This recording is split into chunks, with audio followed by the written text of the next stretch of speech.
ما ننسخ من آية أو ننسها نأت بخير منها أو مثلها ألم تعلم أن الله على كل شيء قدير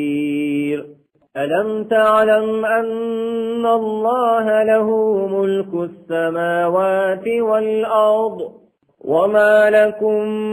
من دون الله من ولي ولا نصير أم تريدون أن تسألوا رسولكم كما سئل موسى من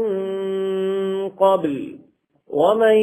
يتبدل الكفر بالإيمان فقد ضل سواء السبيل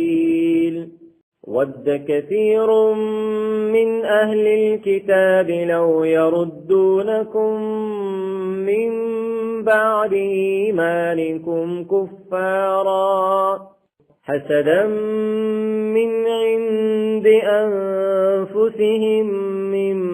بعد ما تبين لهم الحق فاعفوا واصفحوا حتى يأتي الله بأمره إن الله على كل شيء قدير وأقيموا الصلاة وآتوا الزكاة وما تقدموا لأنفسكم من خير تجدوه عند الله إن الله بما تعملون بصير وقالوا لن يدخل الجنة إلا من كان هودا أو نصارى تلك أمانيهم قل هاتوا برهانكم إن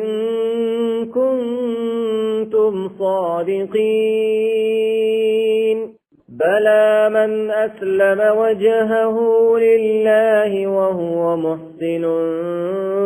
فله أجره عند ربه ولا خوف عليهم ولا هم يحزنون وقالت اليهود ليست النصارى على شيء وقالت النصارى ليست اليهود على شيء وهم يتلون الكتاب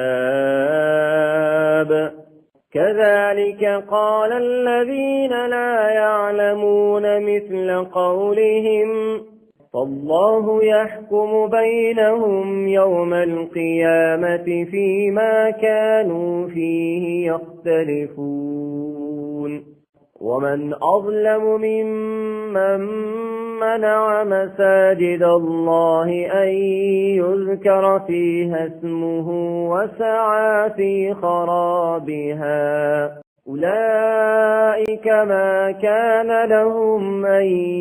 يدخلوها إلا خائفين لهم في الدنيا خزي